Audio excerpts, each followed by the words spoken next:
Bonjour à tous et à toutes, j'espère que vous allez bien. Aujourd'hui, on part sur les traces d'un célèbre conquistador et explorateur espagnol. Certains historiens considèrent Gonzalo Pizarro comme le meneur de la première lutte livrée par des colons d'Amérique pour rejeter la domination espagnole et accéder à l'indépendance. Demi-frère de Francisco Pizarro, aux côtés de qui il combat durant la conquête du Pérou, Gonzalo Pizarro reçut en échange de ses services de vastes territoires et fut nommé gouverneur de Quinto en 1539. Vous en saurez plus sur le conquistador Gonzalo Pizarro. Venez avec moi. Les conquistadores sont les conquérants par excellence, c'est-à-dire quelques milliers d'hommes qui ont donné à l'Espagne son empire américain ou au Portugal son empire indien. Leur renommée n'est pas usurpée. Entre la découverte du Pacifique par Vasco Núñez de Balboa en 1513 et les triomphes d'Hernán Cortés en 1521 et de Francisco Pizarro en 1535, qui ne sont que les plus connus, mais il existe d'innombrables conquistadors espagnols, à l'image de Diego Velázquez de Cuéllar, Juan Ponce de León ou encore Alonso de Ojeda. Avec des moyens limités, des navires de faible tonnage, quelques chevaux, de rares canons, et plus d'armes blanches que d'armes à feu, des bandes d'aventuriers opérant pour leur compte ont vaincu et détruit des empires parvenus à un très haut degré d'organisation et de puissance, tout en surmontant de formidables obstacles naturels, à l'image des empires aztèques et incas. Les conquistadores viennent en majorité des régions pauvres d'Espagne, celles qui, faute de pouvoir nourrir un excédent d'hommes, ont toujours fourni des immigrants et des soldats. L'Estrémadure, d'où viennent Cortés, Pizarro, Balboa, Alvarado, Hernando de Soto, Orellana, beaucoup d'Andalousie comme Núñez Cabeza de Vaca, Diaz de Solís, Ponce de León, Olid, et des Pays Basques comme Elcano, Garay, Elizbarra. Les origines sociales des conquistadores ne sont pas moins variées. Beaucoup se donnaient pour d'authentiques hidalgos, d'abord en Castille, puis au royaume d'Espagne, tout comme en Amérique hispanique. L'hidalgo est un membre de la petite noblesse sans aucun titre spécifique, se prétendant de vieilles souches chrétiennes, sans mélange de sang juif ou mort. De fait, si la grande aristocratie ne participe guère aux premières expéditions, bon nombre de cadets de petite noblesse partent chercher fortune dans le Nouveau Monde ou en Inde. La plupart sont pourtant d'extraction modeste et souvent populaires. Paysans pauvres, attirés par le mirage de Séville, ville d'où partent toutes les expéditions en direction de l'Amérique, soldats en rupture d'engagement, orphelins ou enfants trouvés, tôt jetés dans une vie de vagabondage comme Almagro ou d'héritiers honorables de familles en quête d'une fortune, tels que Bernard Diaz. Ce sont le plus souvent de jeunes hommes. Alvarado a 25 ans quand il passe aux Indes, Bernal Diaz et Hernán Cortés 19 ans. D'autres ont combattu en Italie comme Pizarro, en Afrique avant d'aller tenter leur chance au Nouveau Monde, font figure de vétérans. Le premier conquistador espagnol, le plus célèbre, est sans aucun doute Hernán Cortés, qui est né à Medellín, en Estrémadure, d'une famille noble mais sans fortune. À l'université de Salamanque, il passe 2 ans, puis travaille chez un notaire de Valladolid. Puis, enclin toutefois à une carrière sédentaire, il décide de s'embarquer en 1504 pour les Indes, en quête d'aventure et de fortune. À Hispaniola, l'actuel Haïti, puis à Cuba en 1511. Il prend part aux campagnes contre les Indiens et reçut une encomienda, c'est-à-dire le droit de travailler à son profit un certain nombre d'indigènes. Gonzalo Pizarro est né à Trujillo en Extrémadure vers 1510.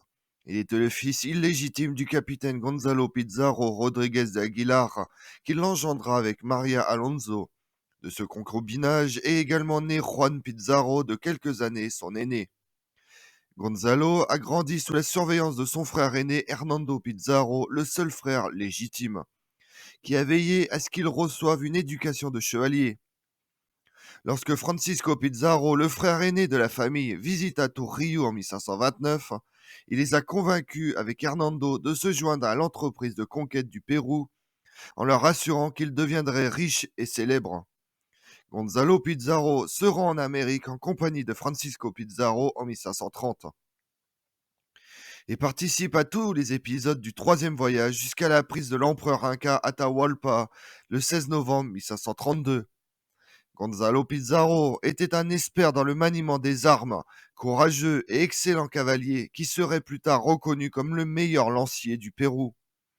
À l'occasion de la conquête, il parvient à se démarquer par ses compétences militaires et participe à toutes les actions importantes impliquant la cavalerie espagnole.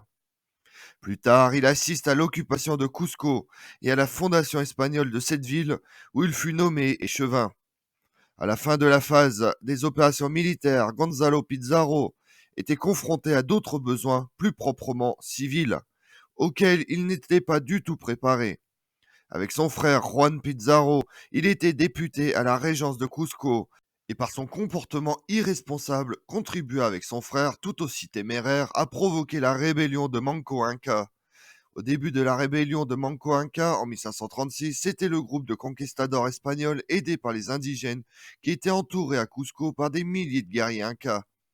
Sous les ordres d'Hernando Pizarro et à la tête d'un corps de cavalerie, Gonzalo se distingue notamment par la défense de la ville. Avec l'aide de milliers d'auxiliaires indiens, les Espagnols brisent le siège et attaquent la forteresse où s'étaient retranchés les Incas le 16 mai 1536, au cours de laquelle Juan Pizarro fut mortellement blessé avec une pierre dans la tête. Dès que la révolte de Manco Inca a été écrasée, une guerre civile éclate entre les conquérants espagnols. Il tire son origine dans la différence entre Francisco Pizarro et Diego de Almagro pour la possession de Cusco. Diego Almagro, après son retour de son expédition ratée au Chili, occupe Cusco en 1537 et capture Hernando et Gonzalo Pizarro. Peu de temps après, Hernando a été libéré et Gonzalo s'est échappé de prison. Et tous deux ont réorganisé les troupes pour soutenir leur frère Francisco Pizarro afin d'affronter les partisans de Almagro. La rencontre finale a lieu lors de la bataille de Las Salinas, près de Cusco le 6 avril 1538, où Gonzalo Pizarro commandait l'infanterie avec une performance exceptionnelle. Les almagristes furent vaincus et Diego Almagro emprisonné et exécuté. Dans le Colatsuyo Tuizo Yupanqui, un général inca proclamé empereur continue sa résistance contre les Espagnols. Gonzalo Pizarro accompagne Hernando Pizarro à la conquête de la Bolivie actuelle. Les Incas et les Aymara du sud, fidèles à Yupanqui, décident de se réfugier et de se fortifier sur les terres de l'actuelle Cochabamba. Les Espagnols et les alliés indigènes dirigés par Gonzalo Pizarro se rendent dans la région de l'actuelle Cochabamba et font face à diverses batailles contre les Incas et les Yamaras de Yupanqui qui auront rassemblé plus de 10 000 guerriers. Malgré cette supériorité numérique, les Espagnols sortent vainqueurs et offrent une alliance aux survivants. Offrent également qu'ils entrent et qu'ils s'installent dans leur territoire afin qu'ils fondent une ville et qu'ils affrontent ensemble les tribus rebelles et insoumises. Ceci en raison des menaces qui s'étendent à travers les hautes vallées du Nord. Ces menaces se sont déjà produites depuis l'époque des Incas, raison pour laquelle les Espagnols leur proposent une alliance, car les Incas connaissent parfaitement la région et les ennemis. Gonzalo Pizarro retourne au Pérou pour demander à son frère Francisco Pizarro la permission de la fondation de la ville. Celui-ci lui accorde et lui ordonne de prendre possession de ses encomiendas, mais c'est Pedro Asanrures de Campo Redondo qui, le 16 avril 1540, fonde La Plata dans la région des Chacaras et commence à exploiter les riches mines d'argent de cette région et de Porco. Gonzalo Pizarro a repris la précieuse encomiendas de Chaqui. En novembre 1539, Francisco Pizarro, marquis et gouverneur de Nueva Castilla, décide de nommer son frère Gonzalo Pizarro lieutenant-gouverneur de Quinto, aujourd'hui Équateur, et capitaine général de l'expédition qui devait découvrir un endroit qu'ils appelaient le pays de la cannelle, et chercher la trace d'un riche royaume indigène que certains appelaient l'Eldorado, et dont les rumeurs le plaçaient à l'est de Quinto et en plein milieu de la jungle. Gonzalo Pizarro forme son expédition à Cusco, d'où il part à Noël 1540, avec 170 Espagnols et 3000 Amérindiens, et de nombreux lamas et arrive dans l'actuel Équateur, il envoie son commandant second et parent éloigné Francisco de Orellana à Guatehualquil pour chercher plus de renforts. Et en février 1541, marche vers l'est. Dans la ville de Mutin, il a été atteint par Orellana, qui a amené avec lui 23 soldats et chevaux pour compléter l'expédition avec 220 Espagnols et 4000 indigènes. Ils passèrent par Quissos, le dernier lieu conquis par les Incas. À Zumaco, ils campèrent sur les pentes du volcan Guacamayo. Quelques jours plus tard, ils ont trouvé des canneliers de très mauvaise qualité, ce qui a été leur première déception. Pour aggraver les choses, ils ont commencé à souffrir de toutes sortes de difficultés, attaqués par des insectes et des reptiles, ainsi que par des maladies dues au climat. Et plus grave encore, la nourriture commence à manquer. Gonzalo Pizarro quitte Orellana et avance avec l'avant-garde jusqu'à la rivière Coca. Là, il se lie d'amitié avec le cacique et s'arrange pour qu'Orellana et le reste des troupes le rejoignent. Il voulait descendre en aval à la recherche de nourriture, car la faim affligeait tout le monde et les gens menaçaient de se révolter. Orellana part le 26 décembre 1541 avec ses hommes et descend également la rivière Coca, entre dans la rivière Napo et poursuit leur route. Le 12 février 1542 et découvre le célèbre Rio Grande qu'ils appelleront plus tard l'Amazonie. N'ayant plus l'intention de retourner auprès de Gonzalo Pizarro, Orellana descend tout le cours du fleuve jusqu'à son embouchure dans l'océan Atlantique. Gonzalo Pizarro, quant à lui, traverse 1000 épreuves, parvient à retourner à Quinto 2 ans après son départ avec seulement une dizaine d'Espagnols affamés et nus, les seuls survivants de la malheureuse expédition. Il s'est plaint avec indignation de la trahison d'Orellana et l'a accusé de l'avoir abandonné dans la jungle inhospitalière. À Quinto, Gonzalo Pizarro apprend l'assassinat de son frère, le gouverneur Francisco Pizarro, et la rébellion des Almagristes, dirigée par Diego Almagro el Mozo, fils de Diego Almagro. Gonzalo offre alors son soutien au représentant de la couronne, le gouverneur Cristobal Vaca de Castro, qui est à la tête d'une puissante armée de loyalistes au roi et dirigée contre les Almagristes. Vaca a remercié son geste, mais prudent, il n'a pas accepté son offre. Il l'a supplié de rester à Quinto. Après la défaite des Almagristes, le 16 septembre 1542, Gonzalo Pizarro retourne à Cusco et rencontre Vaca de Castro, à qui il a réitéré sa loyauté, et se retire dans son encomienda de Chaqui, où il se consacre à la recherche de mines d'or et d'argent.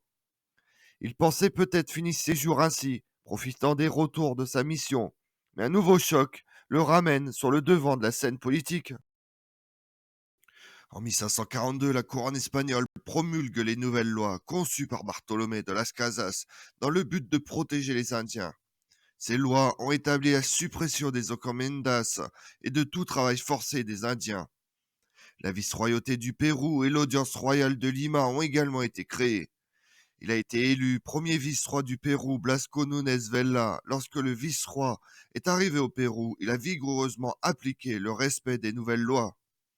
Les conquistadors protestent avec indignation et organisent une rébellion, élisant comme chef Gonzalo Pizarro, qui se rend à Cusco où il fut magnifiquement reçu et proclamé procureur général du Pérou pour protester contre les nouvelles lois devant le vice-roi, et si nécessaire devant l'empereur Charles Quint lui-même en avril 1544. À Lima, le vice-roi Núñez Vela est devenu odieux et arbitraire, allant jusqu'à assassiner ses propres mains une personnalité importante de la ville. Les conquistadors font prisonnier le vice-roi le 18 septembre 1544 et le renvoient en Espagne. Gonzalo Pizarro entre triomphalement à Lima le 28 octobre 1544 à la tête de 1200 soldats. Les conquistadors de Lima le nomment gouverneur du Pérou le 21 novembre 1544. Gonzalo Pizarro répond en nommant ses lieutenants-gouverneurs Alonso de Toro à Cusco, Francisco de Almendras à Chacras, Pedro de Fuentes à Arequipa, Hernando de Alvarado à Trujillo, Jerónimo de Villegas à Pioro, Lope de Ayala à Porto Velho et Gonzalo Díaz de Pineda à Quinto. La rébellion contre la couronne espagnole a déjà été en fait et certains tentent de le convaincre de devenir indépendant et de se proclamer roi du Pérou. conseil que Gonzalo Pizarro rejette, car il s'attendait à la reconnaissance du roi d'Espagne comme gouverneur en vertu d'être le frère de Francisco Pizarro. Gonzalo Pizarro jouissait d'un soutien populaire. Ces hommes l'appelaient le grand Gonzalo, et son soulèvement la grande rébellion. Pendant ce temps, le vice-roi réussit à s'échapper et à débarquer à Tumbes. En direction de Quinto, il forme une nouvelle armée et se dirige vers le sud. Mais doutant de la puissance de ses forces, il décide d'éviter la rencontre et retourne à Quinto. De son côté, Gonzalo Pizarro quitte Lima et marche vers Trujillo à la recherche des forces du vice-roi, mais elles avaient déjà commencé à battre en retraite. Il continue ensuite vers Quinto, où il apprit que le vice-roi avait avancé plus au nord. Après une série de mouvements, les deux forces se sont finalement rencontrées lors de la bataille d'Iniaquinto le 18 janvier 1546, qui a été très sanglante et a abouti à la défaite du vice-roi, qui est fait prisonnier et décapité sur le champ de bataille. Pendant ce temps, dans le sud de la vice-royauté du Pérou, le capitaine Diego Centeno, fidèle à la couronne espagnole, en apprenant la mort du vice-roi, prit les armes contre Gonzalo et regroupa ses forces dans sa tentative de restaurer l'autorité royale. Mais Francisco de Carval, le lieutenant de Pizarro, le met en fuite. Centeno rapidement formait une puissante armée de 1000 soldats, de sorte que Gonzalo Pizarro a dû quitter Lima pour aller personnellement le combattre. Les deux armées s'affrontent à la bataille de Yuarina, près du lac Titicaca, le 20 octobre 1547, au cours de laquelle Diego Centeno fut vaincu. Ce fut une grande victoire de Gonzalo Pizarro, numériquement inférieur. Il ne totalisait que 400 soldats. Gonzalo Pizarro est devenu le chef absolu du Pérou. Cependant, son pouvoir a disparu lorsque le nouveau représentant de la couronne, le prêtre Pedro de la Gasca, nommé président de l'audience royale de Lima et avec le titre de pacificateur, est arrivé au Panama, a offert le pardon aux rebelles et a abrogé les nouvelles lois. Les forces de Gonzalo Pizarro ont commencé à déserter et à rejoindre le prêtre, en commençant par la marine qui était sous le commandement de l'amiral Pedro de Hinojosa. Avec cette armée et de nombreux hommes, la Gasca se dirige vers le Pérou, passant par Trujillo et Huara, où il apprend la défaite de la Uriana et s'approche de Cusco. Il dispose déjà d'une armée conséquente de 700 arquebusiers, 500 piquiers et 400 cavaliers, tandis que Gonzalo Pizarro rassemble à Cusco une armée de 900 soldats et attend son adversaire. Les deux armées se sont affrontées dans la Pampa d'Anta le 29 avril 1548. En réalité, il n'y a pas eu de bataille, mais la dissolution des forces de Gonzalo Pizarro, qui sont passées dans les rangs de la Gasca. Gonzalo Pizarro a été emprisonné, comme son lieutenant Francisco de Carval, avec les autres capitaines rebelles. Tous furent décapités à l'aube suivant, à l'exception de Carval, qui, étant roturier, fut pendu. Les têtes de Pizarro et Carval ont été envoyées à Lima et perpétuellement exposées sur la Plaza Mayor, à l'intérieur de cages de fer.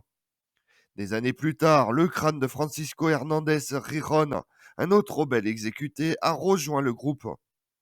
Le cadavre sans tête de Gonzalo Pizarro a été emmené à Cusco et enterré sous l'autel principal de l'église de la Merced, où il se trouve déjà les cadavres de Diego Almagro et de Diego Almagro el Mozo. Comme on l'a vu, absent durant l'assassinat de son frère Francisco Pizarro en 1541, et ayant reçu l'ordre de licencier ses hommes sur ordre du roi d'Espagne Charles Quint, qui a promulgué de nouvelles lois tendant à restreindre les privilèges des conquistadors et à protéger les droits des Indiens. Les Espagnols, hostiles à ces édits, décident de lutter pour défendre leurs prérogatives et proclament Gonzalo Pizarro comme gouverneur du Pérou. Je vous remercie d'avoir suivi cette vidéo en ma compagnie. Si vous voulez connaître mes autres vidéos, retrouvez-moi chaque matin à partir de 6h45 sur ma chaîne YouTube Tout sur l'Histoire avec Damien, mais également sur les réseaux sociaux, Twitter et Instagram, Histoire Damien. Et pensez à liker, commenter et vous abonner. Je vous remercie à tous.